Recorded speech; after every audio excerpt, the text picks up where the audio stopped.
لا حول ولا قوة إلا بالله العلي العظيم حسبنا الله ونعم الوكيل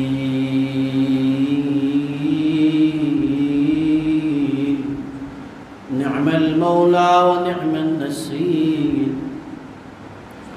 أعوذ بالله من الشيطان الرجيم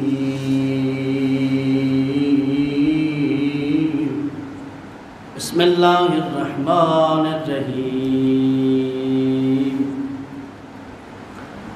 الحمد لله رب العالمين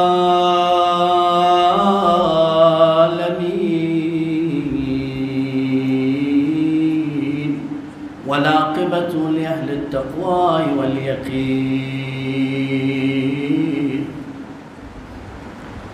والصلاة والسلام على أشرف الأنبياء والمرسلين بشيرا ونذير جد الحسن والحسين بالقاسم محمد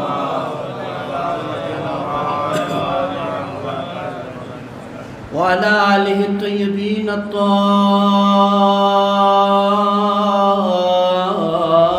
الطاهرين المعصومين المظلومين المنتجبين المنتخبين واللعنة على أعدائهم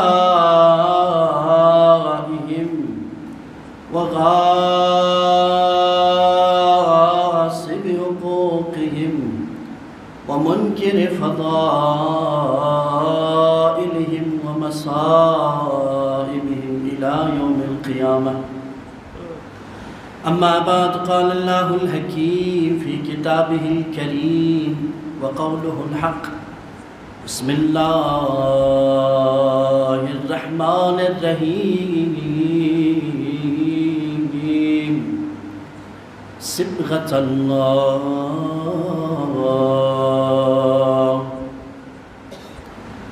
صبغة الله ومن أحسن من الله صبغة ونحن له عابدون صدق الله العلي العظيم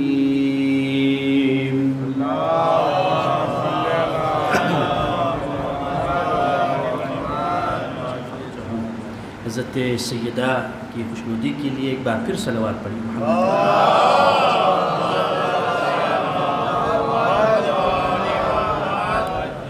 حجت خدا کے ظہور کے لیے اور سب کی سلامتی کے لیے بار دیگر صلوات پڑھی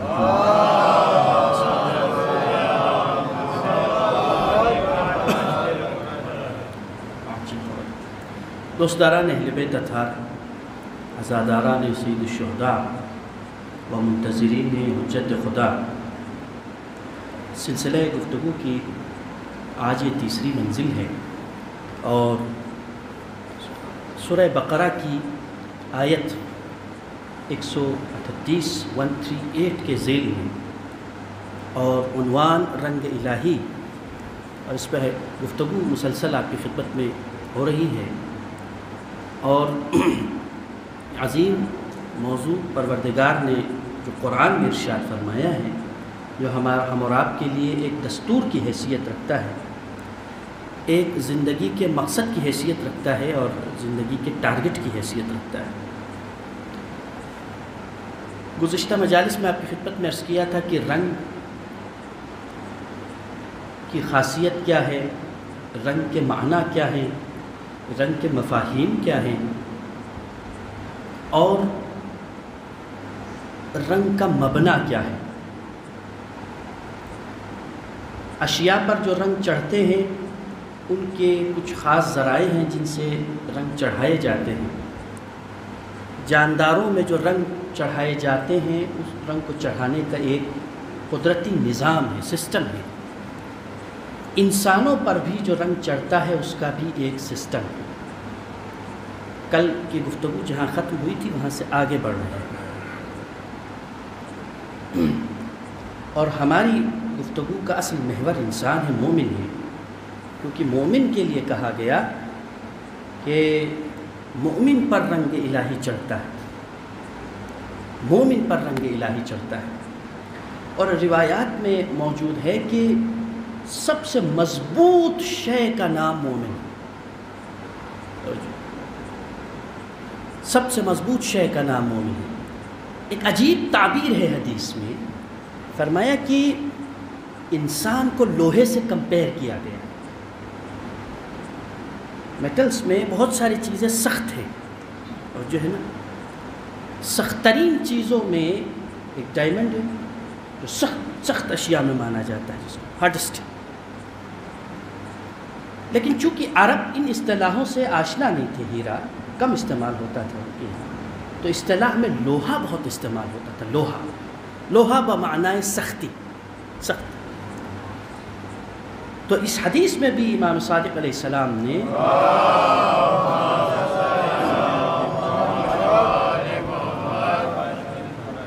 فرمایا کہ سخت ترین چیز لوہا ہے، لیکن لوہے سے بھی زیادہ سخت مضبوط مومن ہے۔ کہا کیوں؟ ایک نقص کی بنا پر، کہا ایک نقص کی بنا پر۔ کہا کیا نقص ہے؟ کہا نقص یہ ہے کہ یہ لوہا کتنا ہی مضبوط ہو، اس لوہے کو جب آگ میں ڈال دیا جاتا ہے، آگ میں ڈال دیا جاتا ہے، یہ اپنی سختی بھی کھو دیتا ہے، اپنا رنگ بھی کھو دیتا ہے۔ بھائی توجہ سنیے گا، لوہا اتنا سخت ہے لیکن جب اس کو آگ میں ڈالا جائے یہ اپنی سختی بھی کھو دیتا ہے، یہ اپنا رنگ بھی کھو دیتا ہے، لیکن مومن آگ کے قریب کھڑا ہے۔ بھائی توجہ سنیے، مومن آگ کے قریب کھڑا ہے اور مسکرا رہا ہے۔ شاید اسی لیے اقبال نے کہا بے خطر کود پڑا آتش نمرود میں عشق، بے خطر کود پڑا آتش نمرود میں عشق۔ توجہ ہے نا، عقل تھی محو تماشا لب بام ابھی، توجہ ہے، جن کے اوپر صرف عقل کا رنگ چڑھا ہوا ہو، توجہ سنیے گا، وہ دور بیٹھ کر سوچ رہے ہیں کیا کریں کیا نہ کریں، لیکن جن کے اوپر عشق الہی کا رنگ چڑھا ہوا ہو وہ آگ میں بھی جاتے ہیں تو آگ کو گلزار بنا دیتے ہیں۔ ایک صلوات پڑھیے محمد و آل محمد۔ تو یہ صفات ہے، سخت ترین چیز لوہا ہے، لیکن اس سے بھی سخت اس معنی میں حدیث میں فرمایا کہ اس حدیث میں کہ اس سے بھی سخت مومن کے صفات ہیں۔ لیکن کل آپ کی خدمت میں عرض کیا کہ یہ جو رنگ ہے، اس رنگ کا ایک پروسیس ہے، اس رنگ کا ایک پروسیس ہے، رنگ لگنے کا ایک پروسیس ہے۔ کل 3 چیزیں آپ کی خدمت میں بیان کی تھی، بس وہیں سے گفتگو کو شروع کر۔ ایک صلوات پڑھیے محمد والے۔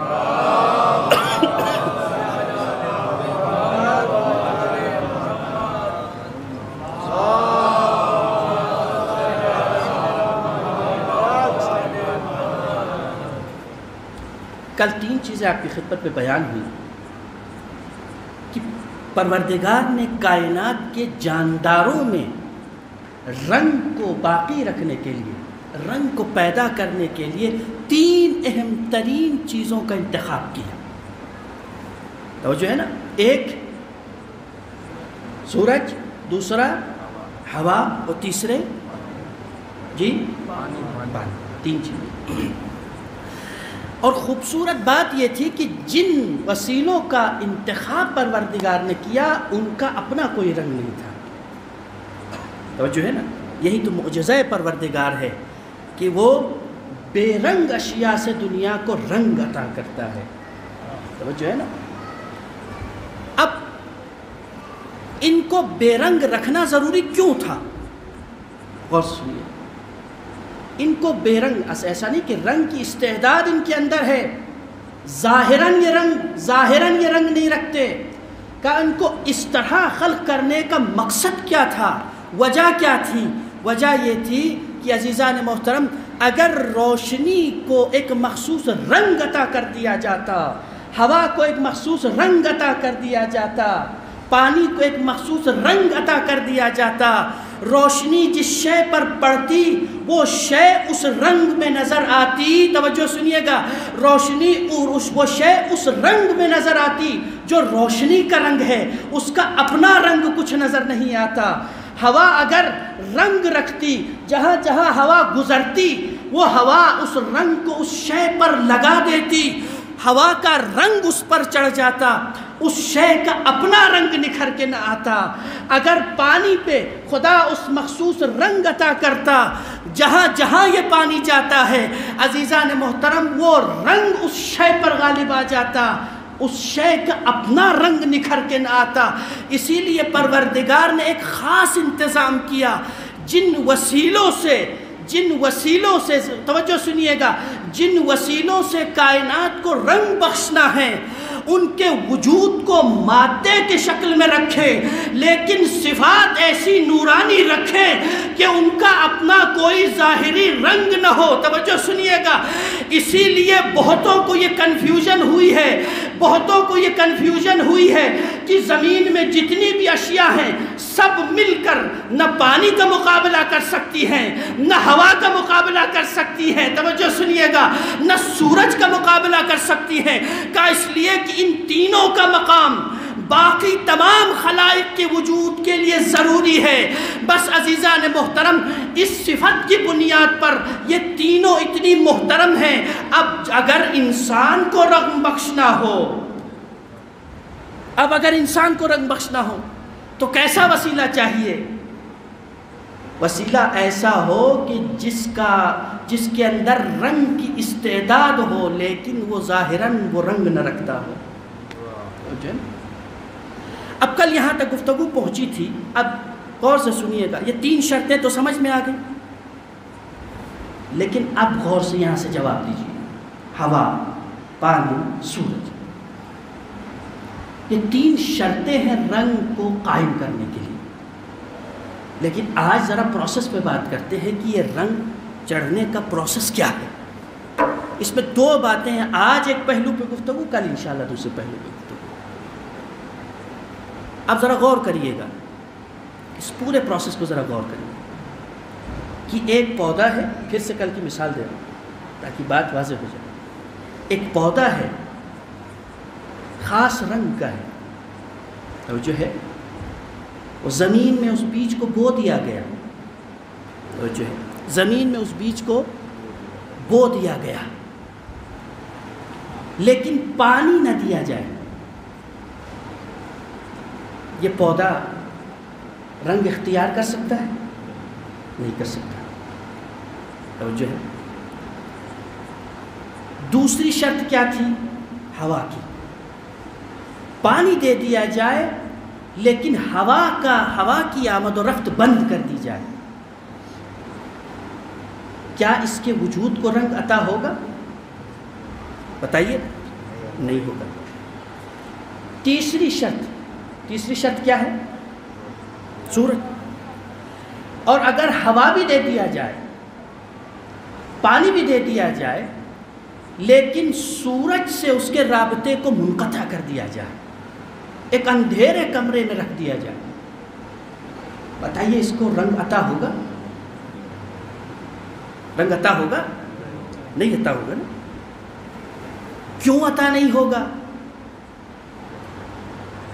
بھائی سمجھو، کیوں عطا نہیں؟ اسی کے اندر ایک اہم جواب موجود ہے۔ کیوں عطا نہیں ہوگا؟ ایک مادہ، ایک پودا، ایک مختصر دانے کو رنگ عطا ہونے کے لیے صرف ان 3 شے کا ہونا کافی نہیں ہے، تینوں کے ساتھ برابر رابطہ ضروری ہے۔ نہیں، آپ نے غور نہیں کیا۔ ایک صلوات پڑھیے محمد والے۔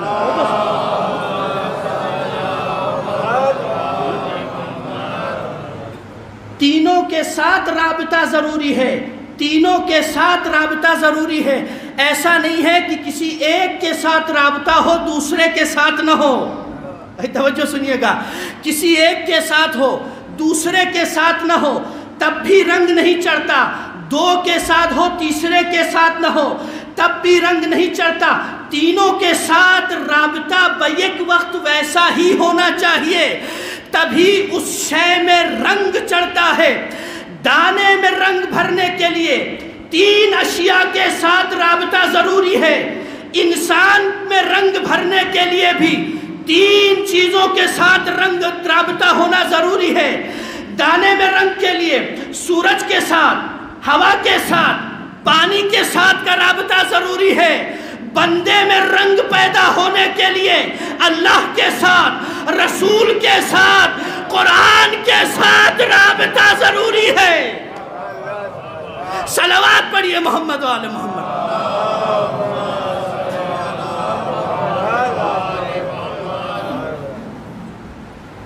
تو آج کی گفتگو رابطے پہ ہے, اور جو رابطہ ہی تو ہے. آپ کسی دیوار کو پینٹ کریں گے, جب تک اس برش کا اور دیوار کا رابطہ نہ ہو کیا یہ دیوار پینٹ ہو سکتی ہے؟ جب تک ایک بچے کے ہاتھ میں موجود قلم اس اسکیچ پیپر کے ساتھ رابطے میں نہ آئے, کیا اس کاغذ پر رنگ آویزہ ہو سکتے ہیں؟ نہیں ہو سکتے نا. تو رنگ کی پہلی شرط ہے رابطہ. غور سے سنیے گا, رنگ کی پہلی شرط ہے رابطہ.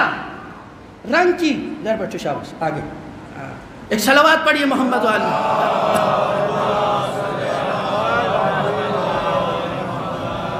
رنگ کی پہلی شرط کیا ہے؟ رابطہ. اتنی بات سمجھ میں آئی؟ رنگ کی پہلی شرط ہے رابطہ. بس غور سے سنیے گا, رابطہ جس کے ساتھ ہوگا رنگ ویسا ہوگا. لیکن آپ نے غور نہیں کیا, رابطہ جس کے ساتھ ہوگا رنگ ویسا ہوگا. اب یہ بچہ آ گیا تو میں مثال دوں اس بچے کے لیے. بزرگان سے تو کیا بات کروں, وہ تو بہتر جانتے ہیں. کل میں نے آپ کی خدمت میں ایک مثال دی تھی پانی کی, یاد ہے؟ پانی کا کوئی کلر ہے نہیں ہے نا, لیکن جب وہ پانی زمین میں جائے ایک ہی جگہ مختلف پودے, مختلف رنگ کے پھول پیدا ہوتے ہیں. آپ نے کتابوں میں سائنس میں ایک ایکٹیویٹی پڑھی ہے جہاں ایک جڑ ہے, ایک روٹ ہے, اس جڑ کو لے لیا جائے اور ایک کلرفل پانی میں اس جڑ کو ایک مدت تک ڈال دیا جائے. شاید آپ کی سطح پہ نہ ہو لیکن سائنس میں ایک ایکٹیویٹی ہے, میں تو بہت پہلے پڑھا تھا مجھے یاد. جڑ ہے, لال رنگ کے پھول کی استعداد اس جڑ میں موجود ہے. توجہ سنیے گا, جڑ کون سے رنگ کے پھول کی ہے؟ لال رنگ. لیکن اگر اس کو ایک مدت تک بلیو کلر, نیلے رنگ کے پانی میں اس کو رکھ دیا جائے, بھائی توجہ سنیے گا, نیلے رنگ کے پانی میں اس جڑ کو رکھ دیا جائے, ایک مدت تک اس کا رابطہ اگر اس پانی سے رہے جو خالص نہ ہو, بہت توجہ, ایک مدت تک اس جڑ کا رابطہ خالص پانی سے نہ رہے, ایک مخصوص رنگ کے پانی سے اگر اس کا رابطہ رہے, تو ایک مدت بعد جب اس جڑ کو زمین میں ڈال دیا جائے, اب جو پودا نکلے گا وہ اپنی اصل شکل میں نہیں نکلے گا بلکہ اس شکل میں نکلے گا جس شکل کا پانی ہے. بھائی بہت توجہ, جس شکل کا پانی ہے. اب جس کا رابطہ خالص پانی سے نہ ہو, جس کا رابطہ خالص الہیات سے نہ ہو, جس رنگ کے ماحول میں جو انسان جتنی دیر رہے گا وہ رنگ اس کے اوپر چڑھتا ہوا نظر آئے گا. ایک صلوات پڑھیے محمد علیہ محمد.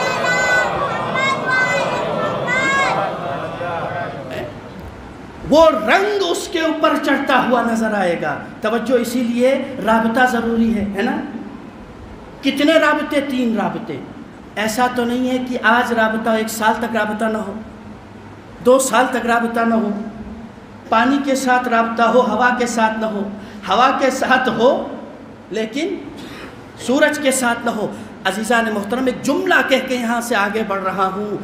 رابطہ اتنا ضروری ہے، جوانوں آپ کے لیے پڑھ رہا ہوں، یہ رابطہ اتنا ضروری ہے، یہ رابطہ اتنا ضروری ہے کہ اگر ایک پودا سورج کے ساتھ، نور کے ساتھ اس کا رابطہ منقطع ہو جائے تو وہ اپنے رنگ کی حیثیت کو کھو دیتا ہے۔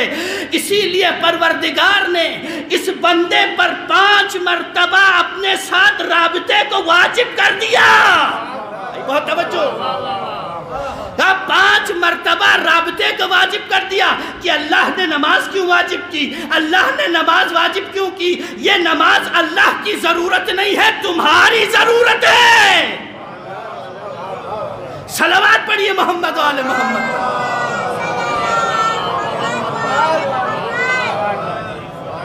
یہ نماز اللہ کی ضرورت نہیں ہے، تمہاری ضرورت ہے۔ اس لیے کہ تم صبح سے نکلتے ہو، کبھی کسی ماحول میں، کبھی کسی ماحول میں، کبھی کسی واتاورن میں، کبھی کسی واتاورن میں۔ اب جب تمہارے اوپر مختلف واتاورنوں کے اثرات ہونے لگتے ہیں، فوراً وہاں سے آرڈر آتا ہے اب جلدی سے اس رابطے میں آ جاؤ کہ کہیں تمہارا رنگ جو میں نے تمہیں عطا کیا تھا وہ رنگ الہی کھو نہ دو۔ صلوات پڑھیے محمد و آل محمد۔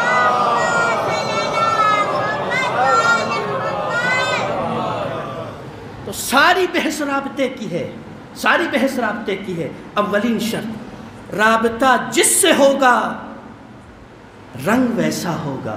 ایسا ہی ہے، جن دوستوں سے رابطہ ہوگا آپ بھی ویسے ہو جائیں گے۔ اچھے دوستوں میں اس کے ساتھ رابطہ ہوگا تو، اور برے دوستوں کے ساتھ رابطہ ہوگا تو رابطہ کس کے ساتھ رکھنا چاہیے؟ بالکل بچے کو بھی سمجھ میں آ رہا ہے کہ اچھوں کے ساتھ رابطہ رکھنا چاہیے۔ لیکن ادھر غور کرو بیٹا، صرف اچھے نہیں، اگر اور اچھا ہونا ہے تو صرف اچھوں کے ساتھ نہیں، اچھوں میں بھی سچوں کے ساتھ رابطہ رکھو۔ ایک صلوات پڑھیے محمد و آل محمد۔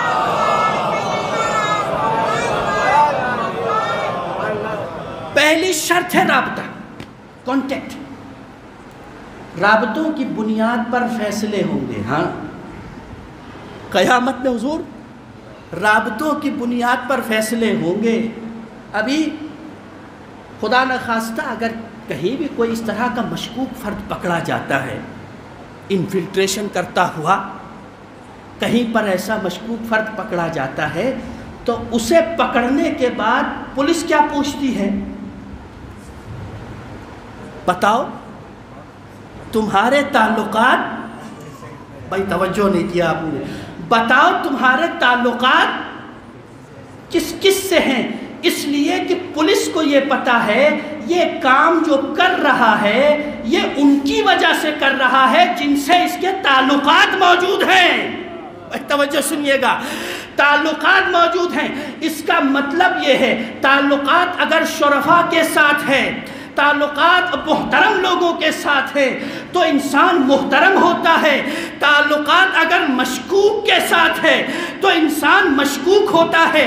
یہی وجہ ہے قیامت کا ایک منظر حدیث میں لکھا ہے، جس وقت محشر کا میدان ہوگا، حضرت زہرا آئیں گی، حضرت زہرا کی فضیلت میں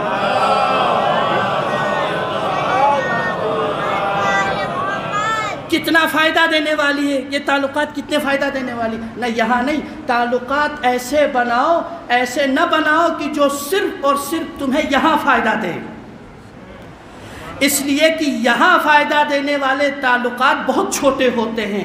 تعلقات ایسے بناؤ جو وہاں تک کام میں آئیں۔ وہاں کون سے تعلق کام میں آئیں گے؟ سنیے، ایک مرتبہ روایت میں موجود ہے کہ جب حضرت سیدہ حشر کے میدان میں آئیں گی اور ایک مرتبہ حضرت زہرا کی آمد کا وہ منظر بہت ڈیٹیل میں بیان ہے، اور وہاں ایک مقام پہ حضرت سیدہ رکیں گی۔ حضرت سیدہ جب رکیں گی تو خدا کہے گا یا سیدہ تشریف لائیے، بہشت میں جنت میں آپ تشریف لائیے۔ ایک مرتبہ خود حضرت زہرا پوچھیں گی پروردگارہ میں آج اپنا مقام آپ کے نزدیک دیکھنا چاہتی ہوں، آپ کی سنی ہوئی روایت ہے۔ پھر خدا کہے گا یا زہرا آپ کو اختیار ہے کہ آپ جسے چاہیں آج اپنے ساتھ بہشت میں لے جا سکتی ہیں شفاعت کر کے، حضرت زہرا کے بارے میں۔ پھر روایت کے جملے ہیں، حضرت زہرا اچھے دانوں، خراب دانوں میں سے اچھے جید دانوں کو جس طرح سے چنتی ہے چڑیا، اسی طرح سے حضرت زہرا پورے عالم بشریت میں سے منتخب افراد کو جن کے دلوں میں محمد و آل محمد کی محبت ہے ان کا انتخاب کریں گی، ان کا انتخاب کریں گی اور ان کا انتخاب کریں گی اور انہیں بہشت میں لے جائیں گی۔ لیکن اب ایک منزل پہ جانے کے بعد یہ انسان رکیں گے جن کو حضرت زہرا نے چنا ہے۔ اللہ اکبر! زہرا کا انتخاب کوئی معمولی تھوڑی ہے، زہرا کا انتخاب معمولی تھوڑی ہے۔ ایک مرتبہ یہ بھی رکیں گے اور یہ بھی رک کے کہیں گے پروردگار آج ہم اپنا مقام آپ کی بارگاہ میں کیا ہے وہ دیکھنا چاہتے ہیں۔ پھر آواز قدرت آئے گی، اے زہرا کے منتخب بندو، اب آج تمہیں اپنا مقام دیکھنا ہے تو دیکھو، اپنے اطراف میں دیکھو، اور ان مؤمنین کی شفاعت کا اختیار تمہیں دیا جاتا ہے جسے تم جانتے ہو، جسے تم پہچانتے ہو۔ بس آپ کو بات سمجھ میں آئی؟ اگر مومن کے ساتھ دنیا میں اگر رواداری رکھو گے، یہ مومن کا تعلق یہاں بھی نہیں بلکہ قیامت تک کام میں آئے گا۔ ایک صلوات پڑھیے محمد و آل محمد۔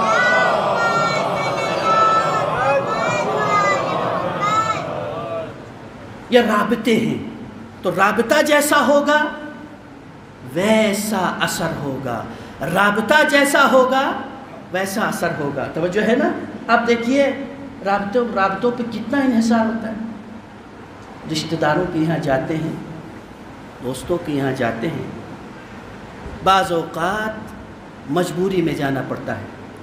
میں نے کیا کہا؟ نماز رابطہ ہے، مجلس رابطہ ہے، اور جو ہے نا حج رابطہ ہے، روزہ رابطہ ہے۔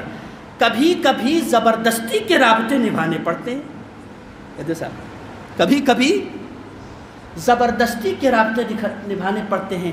وہ رشتہ داروں سے کبھی کبھی ایسا ہو جاتا ہے، راضی نہیں ہے، لیکن کیا کریں، رشتہ داری نبھانا پڑتی ہے، پہنچتے ہیں۔ اب دل میں وہ پوری دماغ میں پرانی ساری باتیں بیٹھی ہوئی ہیں۔ اب کھانا کھا رہے ہیں، نمک کم ہے، مرچیں زیادہ ہے، یہ ترائی زیادہ ہوگی، تار زیادہ ہے، مسالے تھوڑے زیادہ ہیں، گوشت زیادہ بن گیا۔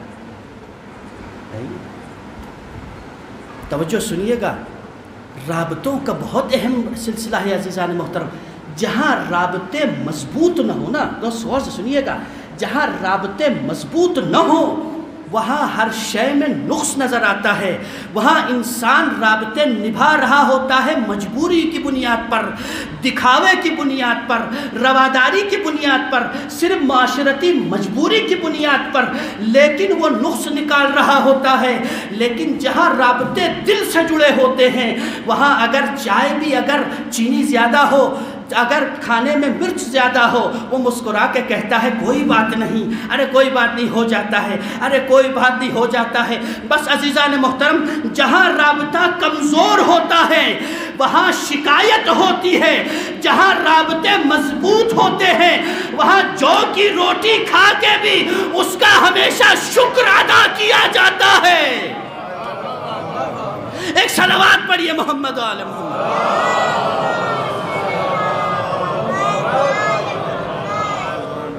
It's all about your contacts۔ آپ کے کانٹیکٹس کس لیول کے ہیں، کس لیول کا کانٹیکٹ ہے، توجہ ہے نا، کس لیول کا کانٹیکٹ ہے۔ اب دیکھیے تعلقات کیسے ہیں، ابتدائی تعلقات، پھر تعلق بڑھتا ہے، تعلق بڑھتا ہے۔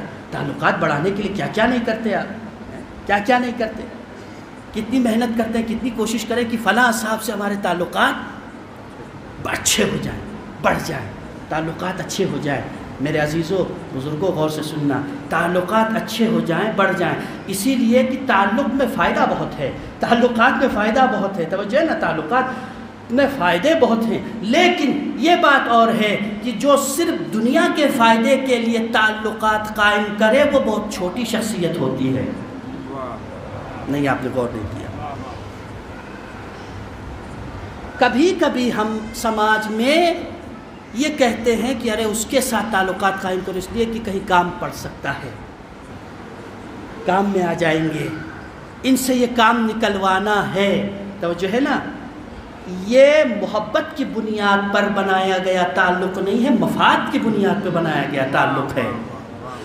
اور جہاں مفاد کی بنیاد پر بنایا گیا تعلق، ذرا سی کوئی بات بگڑ جاتی ہے تعلق بدل جاتا ہے، تعلق بدل جاتا ہے، تعلق بدل جاتا ہے۔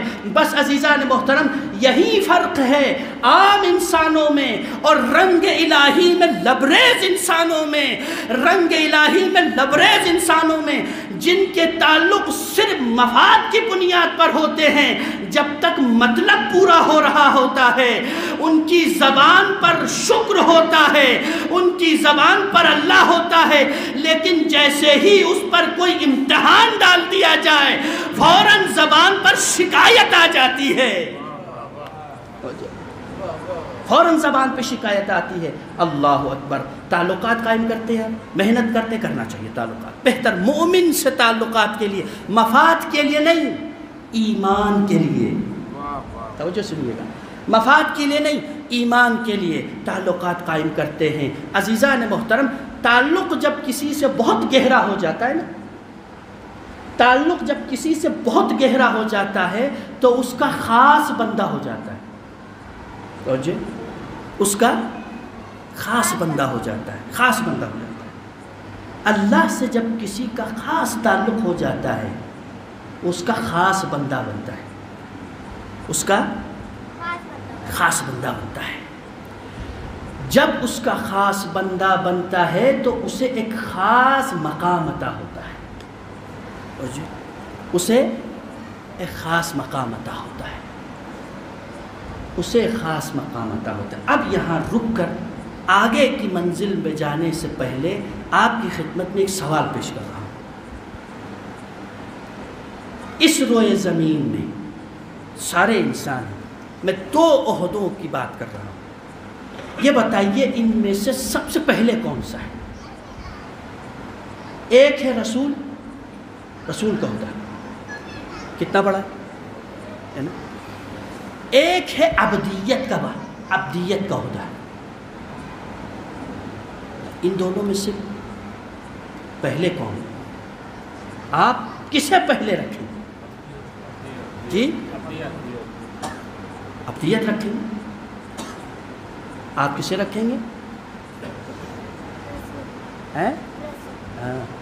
رسول، بالکل رسول کو رکھیں گے۔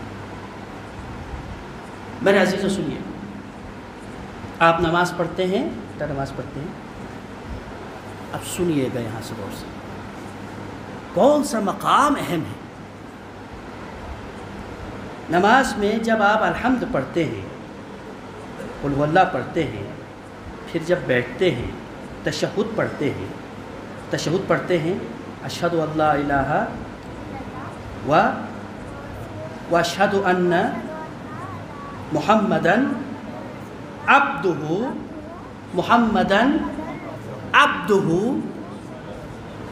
نماز میں آپ نے رسول پہلے رکھا یا عبد پہلے رکھا؟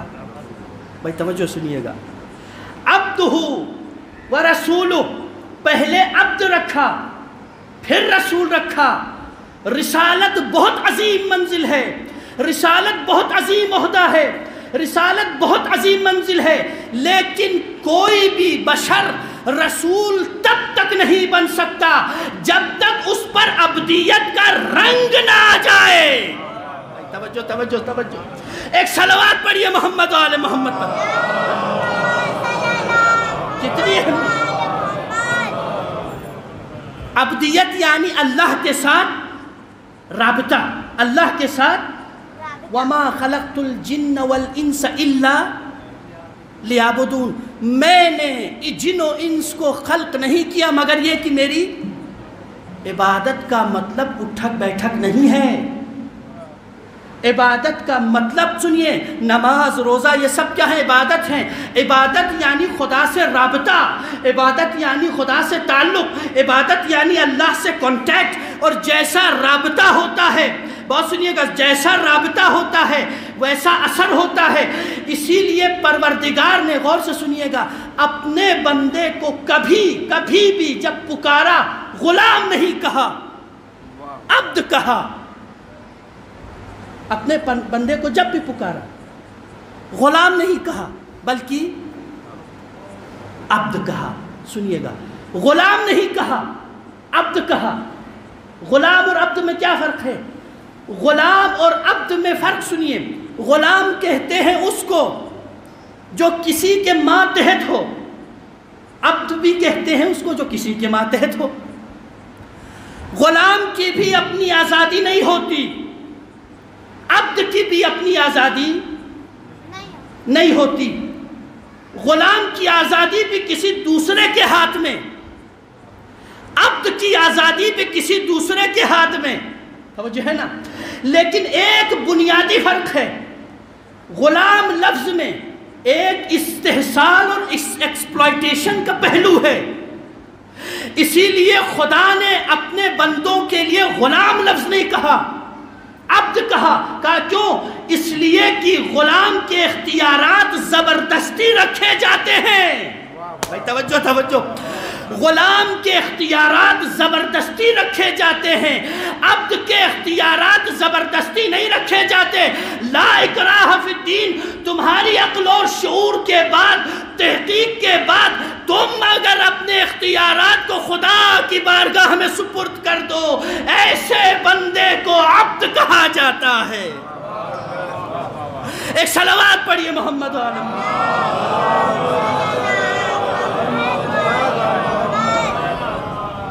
عبد ہے انسان، اگر عبدیت کا رابطہ ہے تو اس پر رنگ، پروسیس کیا ہے؟ عبدیت، اس تعلق کو کہتے ہیں عبدیت۔ اگر اللہ کے ساتھ عبدیت کا رابطہ ہے تو اس پر رنگ چڑھے گا۔ اب یہاں سے دو چار اہم باتیں سن لیجئے عزیزان محترم۔ عبدیت اگر ہے تو رنگ الہی چڑھے گا۔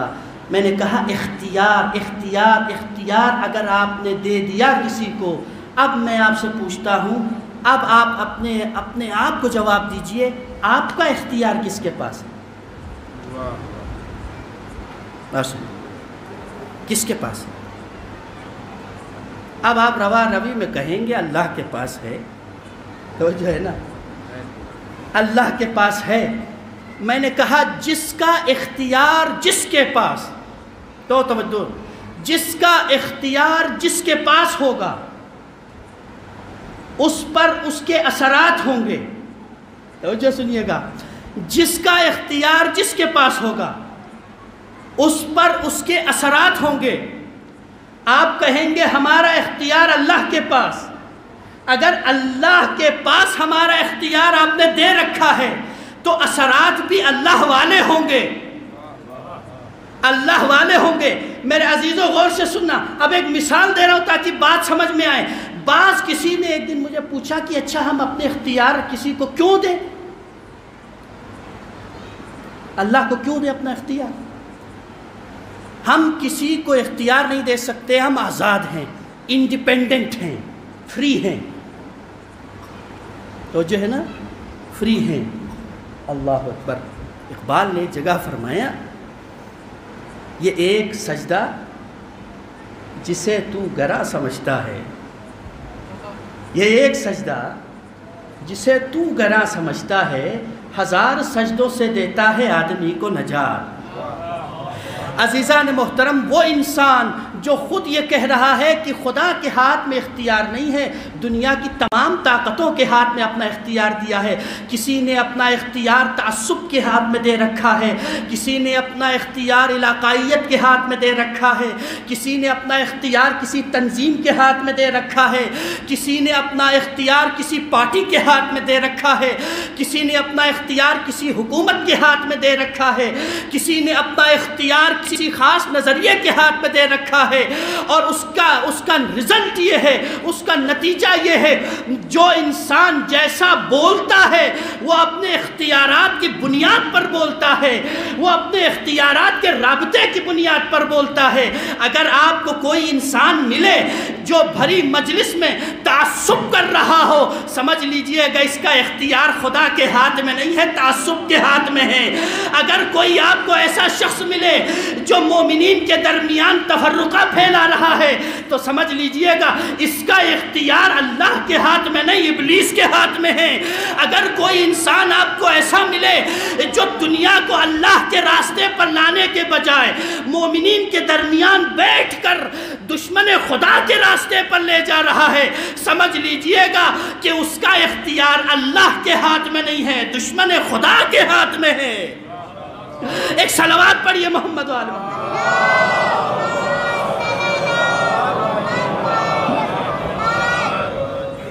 کیونکہ جس کے ہاتھ میں اختیار دیں گے آپ ویسے بن جائیں گے۔ اب آپ ڈھونڈیے اپنے اندر کہ ہمارے اختیارات کنٹرول کس کے ہاتھ میں ہیں۔ آج ہمارے اختیارات انٹرنیٹ کے ہاتھ میں ہیں، ہمارے اختیارات انسٹاگرام کے ہاتھ میں ہیں، ہمارے اختیارات ٹویٹر کے ہاتھ میں ہیں، ہمارے اختیارات واٹس ایپ کے ہاتھ میں ہیں، ہمارے اختیارات لہو و لعب کے ہاتھ میں ہیں۔ توجہ ہے نا عزیزان محترم، ہمارے اختیارات دنیا کے نام نہاد سو کالڈ لوگوں کے ہاتھ میں ہیں جو ایک ایک لائن بھی رٹ رٹ کر بولتے ہیں، ان اداکاروں کے ہاتھ میں ہیں جو ایک ایک لائن بھی رٹ رٹ کر بولتے ہیں، جو دنیا کو وہ چیزیں بیچنے کی تشہیر کرتے ہیں جو زندگی میں خود کبھی استعمال نہیں کرتے۔ اب یہ ممبر کی مجبوری ہے، میں بہت کچھ کھل کے نہیں بیان کر سکتا، لیکن عزیزان محترم آپ غور سے سنیے گا، دنیا کے ایسے لوگوں کے ہاتھوں میں جب اختیار آپ دے دیتے ہیں تو عزیزان محترم وہ جوان آئینے کے سامنے کھڑا ہو کر کبھی یہ نہیں کہے گا، کبھی یہ نہیں کہے گا کہ میں آج کیسا لگ رہا ہوں، میں فلاں سٹار جیسا لگ رہا ہوں کہ نہیں، میں فلاں صاحب جیسا لگ رہا ہوں کہ نہیں، میں فلاں صاحب جیسا لگ رہا ہوں کہ نہیں، کبھی یہ کہا میں علی اکبر جیسا لگ رہا ہوں کہ نہیں، میں قاسم جیسا لگ رہا ہوں کہ نہیں، میں علی کے میسم جیسا لگ رہا ہوں کہ نہیں۔ ایک صلوات پڑھیے محمد وآل محمد۔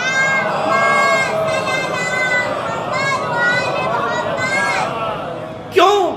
اس لیے کہ انٹینشنلی یا ان انٹینشنلی آپ نے اختیارات دے دیے، لیکن یاد رکھیے گا جسے اختیار دیں گے وہاں سے وہ ملے گا۔ ایک بچہ ہے جسے پینٹنگ سیکھنی ہے، ایک بچہ ہے جسے سوئمنگ سیکھنی ہے، ایک بچہ ہے جسے ڈرائیونگ سیکھنی ہے۔ ماں باپ اسے لے کر جاتے ہیں ٹیوٹر کے پاس، آرٹسٹ کے پاس کہ میرے بچے کو پینٹنگ سکھائیے، اور بھیجتے غور سے سنیے گا، بھیجتے ایک عجیب جملہ کہتے ہیں کہ حضور اب میرے بچے کا اختیار آپ کے ہاتھ میں ہے، اسے بس وہ فن سکھا دیجئے۔ بس عزیزان محترم سنیے گا، اسے وہ فن سکھا دیجئے، اسے ہنر سکھا دیجئے۔ توجہ ہے نا، پہلی مثال۔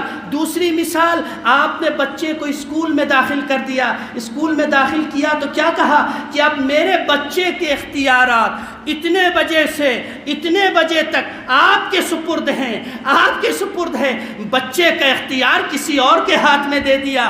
خدا نہ خواستہ آپ کو کوئی بیماری ہو گئی، آپ کو کوئی مشکل ہو گئی، آپ کو کوئی پریشانی ہو گئی، آپ نے اپنے اختیارات کو ڈاکٹر کے حوالے کر دیا، طبیب کے حوالے کر دیا، ماہر کے حوالے کر دیا۔ بس عزیزان محترم، جس کے پاس اختیار دیا ویسا رزلٹ آئے گا۔ اب جملہ سنیے گا، فنکار کے ہاتھ میں اختیار دیا، نتیجے میں فن ملا۔ استاد کے ہاتھ میں اختیار دیا، نتیجے میں علم ملا۔ طبیب کے ہاتھ میں اختیار دیا، نتیجے میں شفا ملی۔ جس نے اپنے اختیارات کو خدا کے ہاتھ میں دے دیا، نتیجے میں الہی رنگ ملتا ہے۔ صلوات بھیجے محمد و آل محمد۔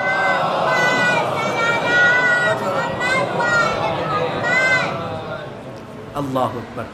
نتیجے میں الہی رنگ ملتا ہے، اور اختیارات کی بنیاد پر، یہ جملہ سنیے گا، رسول کیوں رسول بنائے گئے، علی کیوں علی بنے؟ عزیزان محترم، یہ دین میرٹ کی بنیادوں پر فیصلہ کرتا ہے، یہ دین میرٹ کی بنیادوں پر فیصلہ کرتا ہے۔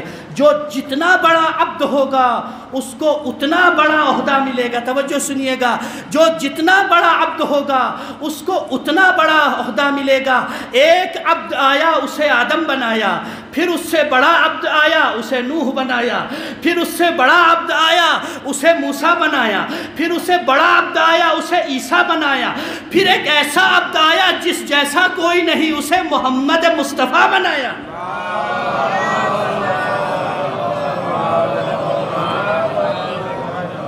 یہ عبدیت کی منزلیں ہیں، یہ عبدیت کی منزل ہیں۔ بس عزیزو، جو جتنا بہتر ہوتا ہے، جو جتنا عظیم ہوتا ہے، اس کے ہاتھ میں اختیار۔ اب بات کو ختم کر رہا ہوں ایک جملے کے ساتھ۔ آپ اپنے اختیارات کو جس کے ہاتھ میں دیں گے، بس یہ مجلس کا آخری جملہ، اختیار کو جس کے ہاتھ میں دیں گے ویسا اثر ملے گا، اختیارات جس کے ہاتھ میں ہوں گے ویسا اثر ملے گا۔ عزیزان محترم، اللہ کو دیکھا ہے تو اللہ کے ہاتھ میں اختیار کیسے دیا؟ رسول کو دیکھا ہے، رسول کے ہاتھ میں اختیار کیسے دیا؟ اچھا، آج امام سے ملاقات ہوئی ہے تو آپ نے امام کے ہاتھ میں اختیار کیسے دیا؟ بھائی توجہ سننا، بس آخری جملہ ہے مجلس کا۔ جب تک اختیار نہیں دیں گے رابطہ قائم نہیں ہوگا، اور جب تک رابطہ قائم نہیں ہوگا وہ رنگ وہاں سے یہاں ٹرانسفر نہیں ہوگا۔ نہ اللہ کو دیکھا، نہ رسول کو دیکھا، نہ امام سے براہ راست کوئی تعلق ہے۔ بھائی کوئی تو راستہ ہو جو اس سلسلے تک ہمیں جوڑ دے۔ بھائی توجہ سننا عزیزو، کوئی تو رابطہ ہو، کوئی تو راستہ ہو جو اس سلسلے سے ہم کو جوڑ دے۔ بس عزیزان محترم، ایک حدیث ہمیں ملتی ہے، ایک رابطہ ہمیں ملتا ہے۔ جب امام نے پردہ غیب میں جانے سے پہلے پوری بشریت کے لیے، مومنین کے لیے پیغام بھیجا، دیکھو اب ہم پردے میں جا رہے ہیں، اب ہمارا ڈائریکٹ رابطہ تمہارے ساتھ نہیں ہے، اب تمہارے اوپر واجب ہے کہ ان فقہا کے ساتھ رابطہ قائم کرو، ان مراجع عظام کے ساتھ رابطہ قائم کرو کہ جو ہمارے نمائندے ہیں، جو ہمارے نمائندے ہیں، جو ہمارے نمائندے ہیں۔ بس عزیزان محترم، مرجعیت اسی سلسلے کا نام ہے، تقلید اسی سلسلے کا نام ہے۔ تقلید کسی شخص کی تقلید نہیں ہے، میں ایک بار پھر سے کہہ رہا ہوں، تقلید کسی شخص کی نہیں ہے۔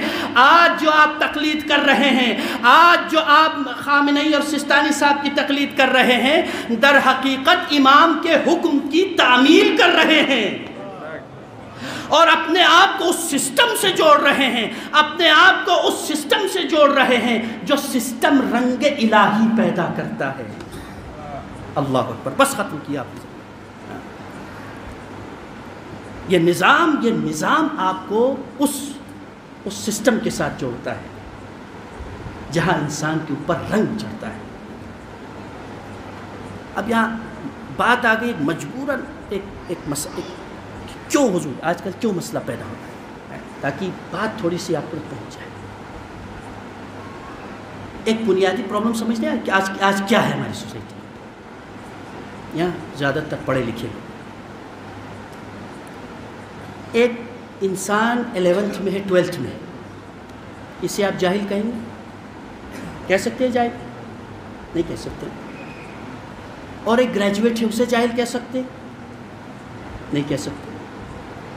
ایک ماسٹرز میں ہے، اسے جاہل کہہ سکتے ہیں؟ آپ ذرا غور سے سنیے گا، میں بس 2 منٹ کی زحمت دے رہا ہوں آپ کو، ایک اہم بات سمجھا رہا ہوں۔ اسے جاہل کہہ سکتے ہیں؟ اب اگر کوئی PhD میں اسے جاہل کہہ سکتے ہیں؟ نہیں کہہ سکتے۔ ان تمام افراد کے لیے کامن لفظ استعمال کرتے ہیں، آپ کیا کہتے ہیں؟ جی کیا کہتے ہیں؟ ایجوکیٹڈ۔ کیا کہتے ہیں؟ ایجوکیٹڈ، یہی کہتے ہیں نا۔ ماڈرن ایجوکیشن میں جو سسٹم ہے سب کو ایجوکیٹڈ کہا جاتا ہے۔ غور سے سنیے گا بزرگوں، جوانوں، تم غور سے سننا۔ دین کی لائن میں بھی یہی سسٹم ہے۔ اس میں بھی سطحیں ہیں. ایک طبقہ ذاکرین کا ہے، پھر علماء کا طبقہ ہے سطح اول کا، پھر علماء سطح دوم کے، پھر علماء آتے ہیں سطح سوم کے، سطح چہارم کے، پھر علماء آتے ہیں سطح درجہ اجتہاد کے، پھر علماء آتے ہیں درجہ اجتہاد اور مرجع تقلید کے. ہو جائے بات؟ جس طرح سے وہاں سب کو ایجوکیٹڈ کہتے ہیں، یہاں سب کو عالم کہتے ہیں، یہاں سب کو. لیکن پرابلم کیا ہے؟ بس اس بات کو سمجھیے گا، ذرا اہم نقطہ ہے باری، بس اس بات کو سمجھیے گا.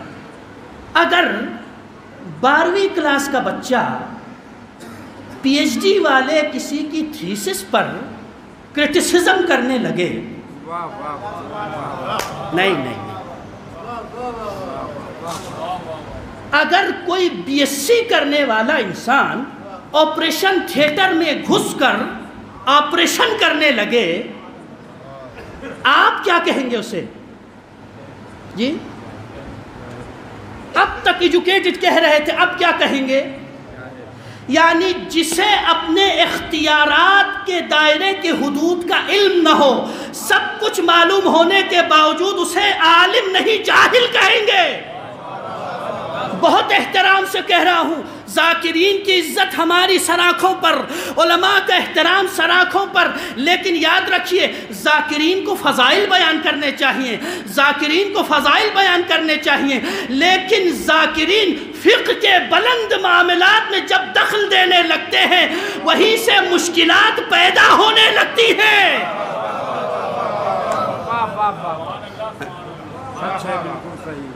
وہیں سے مشکلات. اب آپ نے دیکھا کوئی ذاکر فلاں صاحب نے فتویٰ دیا، فلاں صاحب نے فتویٰ دیا ہے، یہ کیوں کہہ رہے ہیں؟ نیا مولوی پیاز زیادہ کھاتا ہے، ٹھیک ہے، نیا مولوی پیاز زیادہ کھاتا ہے. وہ ہر روز ابتدا میں بچے ہوتے ہیں نا B S C M S C کے، وہ بڑے جوشیلے ہوتے ہیں بی ایس سی میں. وہ جب اسے نیوٹن پڑھایا جاتا ہے، جب اسے الیکٹران اور نیوٹران سمجھ میں آتا ہے بہت دقیق، لیکن جب پی ایچ ڈی میں آ کے جب اسے پتہ چلتا ہے وہ نیوٹران جس کی گول شکل بناتے تو ایسا کچھ ہے ہی نہیں، سب کچھ ویو ہے، تب اسے سمجھ میں آتا ہے میں کیا تھا. عزیزان محترم، میری پھر دستبستہ گزارش ہے ان ذاکرین کے ساتھ آپ فضائل بیان کریے، آپ اہل بیت کے فضائل بیان کریے، لیکن فقہ کے معاملات میں دخالت مت کریے، اس لیے کہ یہ آپ کا جورسڈکشن نہیں ہے. اس لیے کہ مجھ جیسا طالب علم اگر فقہا کے میدان میں اس سبجیکٹ میں انٹری کرے جو میرا سبجیکٹ ہے ہی نہیں، تو یہاں سے اس مریض کا علاج نہیں ہوتا، اس مریض کے جان کے جانے کا خطرہ ہوتا ہے.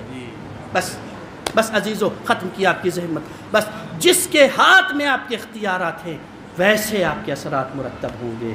بس عزیزان محترم، رنگ الہی کی پہلی شرط ہے رابطہ.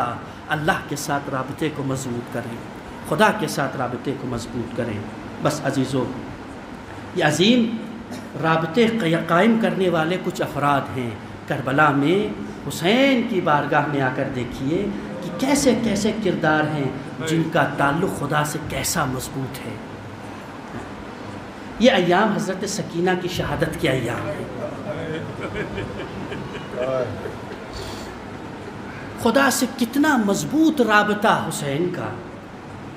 نماز شب میں دعا کرتے ہیں، پروردگار مجھے ایک بیٹی عطا فرما جو میرے دل کا سکون ہو. خدا نے بیٹی عطا کی اور نام رکھا حسین سکینہ. کتنی عظیم بیٹی ہے، کتنی عظیم بیٹی ہے. اللہ اکبر. حسین کے دل کا چین، حسین کے دل کا چین. اللہ اکبر. جو پیاسی رہی، جو پیاسی رہی، جو روتی رہی، جو پریشان رہی. میں 2 منزلیں بیان کر رہا ہوں آپ کی خدمت میں. اللہ اکبر. ایک منزل پہلے شام کی سن لیجئے، جب یہ یتیم بچی، یہ پیاسی بچی، جب یہ رنگ الہی میں ڈوبی ہوئی معصوم بچی ایک مرتبہ شام پہنچتی ہے تو ایک بی بی کھجور لے کر آتی ہے اور کہتی ہے اے بی بی یہ صدقے کی کھجوریں ہیں، یہ کھاؤ اور میرے حق میں دعا کرو. ایک مرتبہ سکینہ نے ان کھجوروں کو واپس کر دیا. کہا بی بی تمہیں نہیں معلوم ہم آل محمد ہیں، ہم پر صدقہ حرام ہے. وہ گھر گئی، گھر جا کر واپس کچھ لے کر آئی، کہے بی بی یہ نذر ہے، اسے قبول کریے، اس نذر کو قبول کریے اور میرے حق میں دعا کریے۔ ایک مرتبہ زینب رونے لگی، دعا کرو بیٹی دعا کرو۔ ایک مرتبہ کہتی ہیں 2 دعائیں تاریخ میں، ایک شام کی دعا، ایک کوفے کی دعا، بس یہ 2 دعائیں سن لیجئے سکینہ کی 2 منزلیں۔ ایک مرتبہ بی بی کہتی ہے بیٹا دعا کرو، سکینہ نے ننھے ہاتھ اٹھائے اور کہتی ہے بی بی تم بتاؤ دعا کیا ہے؟ کہتی ہے کہ دعا کرو کہ یتیم ہو، دعا کرو کہ میرا شوہر سفر پہ گیا ہے، خدا خیریت سے میرا شوہر گھر واپس آ جائے۔ اللہ اکبر۔ ایک مرتبہ بی بی نے دعا کی اور ایک مرتبہ کہتی ہیں کہ دعا کرو کہ جیسے تم یتیم ہوئی ہو ویسے ہم یتیم، میرے بچے یتیم نہ ہوں۔ ایک مرتبہ یہ وہ مقام ہے مقتل کا جہاں سکینہ رونے لگی، سکینہ رو کر زینب کی طرف مخاطب ہوئی اور کہتی پھوپھی اماں بابا مجھے ہر روز کہانی سنایا کرتے تھے، ایک شب کہانی سناتے تھے، ایک نبی تھے جن کا نام تھا حضرت صالح، ان کی ایک اونٹنی تھی، اونٹنی کا ایک بچہ تھا، پھوپھی اماں بابا نے بتایا تھا لوگوں نے اس اونٹنی کو قتل کر دیا، اونٹنی کو مار دیا تھا، اس اونٹنی کا ایک بچہ تھا، وہ بچہ پہاڑ کی بلندی پہ گیا، اس بچے نے بلندی پہ جا کے دعا کی پروردگارا انہوں نے میری ماں کو مار دیا، الہی ان پر عذاب نازل فرما۔ اے پھوپھی اماں میں بد دعا کرتی ہوں، آپ آمین کہیے، انہوں نے میرے بابا کو مار دیا۔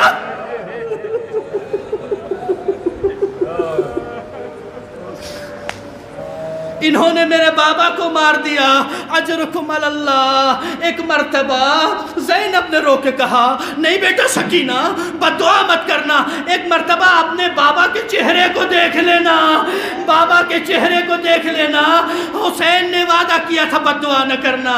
لو عزادارو یہ ایک منزل کوفے میں آئی، جب رسیوں میں بندھے ہوئے قیدی کوفے کے بازار میں کھڑے ہیں، تماشائیوں کا مجمع ہے، ایک بی بی پانی لے کر آئی اور سکینہ کی خدمت میں آ کے کہتی ہے اے سکینہ بیٹی یہ پانی پی لو، اس لیے کہ میری آقا زادی نے کہا تھا کہ قیدیوں کے ساتھ اچھا سلوک کیا جاتا ہے۔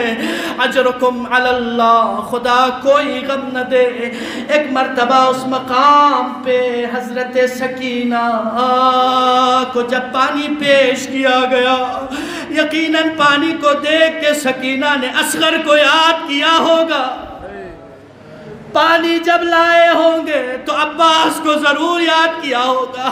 عزادارو ایک مرتبہ زینب کہتی ہے بیٹی سکینہ پانی بعد میں پینا، پہلے اس کے حق میں دعا کرنا۔ لو عزادارو ایک مرتبہ زینب نے کہا دعا کرنا، سکینہ نے رسیوں میں بندھی ہوئی سکینہ نے ننھے ہاتھوں کو بلند کیا، اے بی بی بتا تیری دعا کیا ہے؟ ایک مرتبہ بی بی کہتی ہیں میری پہلی دعا ہے کہ آپ یہ دعا کریں کہ جیسے آپ یتیم ہوئی ہیں میرے بچے یتیم نہ ہو۔ خدایا سکینہ نے کیسے دعا کی ہوگی، ننھے ہاتھوں سے سکینہ نے دعا کی پروردگارا جیسے میں یتیم ہوئی اس بی بی کے بچے یتیم نہ ہو۔ کہا اور دعا ہے بتاؤ؟ کہا دوسری دعا یہ ہے کہ بی بی دعا کرو جیسے تم اسیر ہوئی ہو میرے بچے کبھی ایسے اسیر نہ ہو۔ سکینہ نے ننھے ہاتھوں کو بلند کر کے دعا کیا خدایا جیسے ہم اسیر ہوئے اس بی بی کے بچے اسیر نہ ہو۔ بس آخری دعا التماس دعا۔ تیسری دعا کیا ہے بی بی؟ میری تیسری دعا ہے بی بی دعا کرنا، میں نے سنا ہے کہ قیدیوں کی دعا اسیروں کی دعا قبول ہوتی ہے۔ بی بی دعا کرنا مدینہ میں میرے آقا حسین ہے،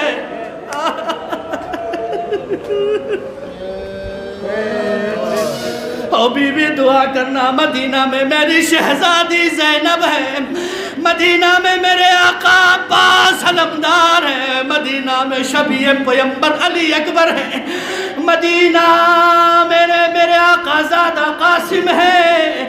دعا دعا کرو کہ ان کو صحت و سلامتی کے ساتھ خدا مدینے میں آباد رکھے۔ جیسے یہ جملہ سننا تھا، بچی کانپنے لگی، رونے لگی۔ ایک مرتبہ رسیوں میں بندھی ہوئی ایک بی بی نے چہرے سے بالوں کو ہٹایا، بالوں کو ہٹا کے کہا، اے بی بی مجھے پہچان لو، میں زینب غریب ہو کے آئی، وہ نیزے پہ جو سر ہے وہ حسین کا سر ہے، اور جس بچی سے تم نے دعا کرائی یہ حسین کی یتیمہ سکینہ۔ الا لعنۃ اللہ علی القوم الظالمین۔ سيعلم الذين ظلموا أي منقلب ينقلبون إنا لله وإنا إليه راجعون۔ خدایا تجھے واسطہ ہے غریبان کربلا کا، یتیمان کربلا کا، خدایا ہمارے اس مختصر سے ذکر کو قبول فرما۔ پروردگارا تجھے واسطہ ہے محمد و آل محمد کا، خدایا پروردگارا اس جمع میں موجود جملہ مؤمنین و مؤمنات کی حاجات کو روا فرما۔ خدایا بانیان عزا کی تمام حاجات کو روا فرما۔ خدایا ہم سب کے مرحومین کی مغفرت فرما، ہمارے گناہان کبیرہ و صغیرہ کی مغفرت فرما۔ جو مقروض ہیں، پریشان حال ہیں، خدایا مشکلات میں گرفتار ہیں، ان سب کی مشکلات کو آسان فرما۔ خدایا بحق سکینہ، بحق غریب سکینہ، جو مریضہ ہیں، طفل مریض ہیں، زیر علاج ہیں، خدایا سب کو شفاء کامل و عاجل عطا فرما۔ خدایا ہم سب کو رنگ الہی عطا فرما۔ پروردگارا اس عزاداری کی خدمت انجام دینے والے جملہ علماء، خطباء، شعراء، ذاکرین اور بانیان سب کو خدایا اپنے حفظ امان میں محفوظ فرما۔ جو جوان عتبات عالیہ کی حفاظت کر رہے ہیں، خدایا ان کی عزت و آبرو کی حفاظت فرما۔ خدایا ہم سب کو مرنے سے پہلے توبہ کی توفیق عطا فرما، موت کے بعد شفاعت حسین نصیب فرما۔ خدایا ہم سب کو کربلا کی زیارت نصیب فرما۔ علماء اعلام، آیات عظام، بالخصوص آیت اللہ سیستانی، آیت اللہ خامنئی کو طول عمر عطا فرما۔ خدایا تجھے واسطہ ہے محمد و آل محمد کا، یوسف زہرا حجت خدا کے ظہور میں تعجیل فرما۔ ہم سب کو ان کے انصار اور انصار میں شامل ہونے کی ہم توفیق عطا فرما۔ وما علینا الا البلاغ، مع سمع حسین۔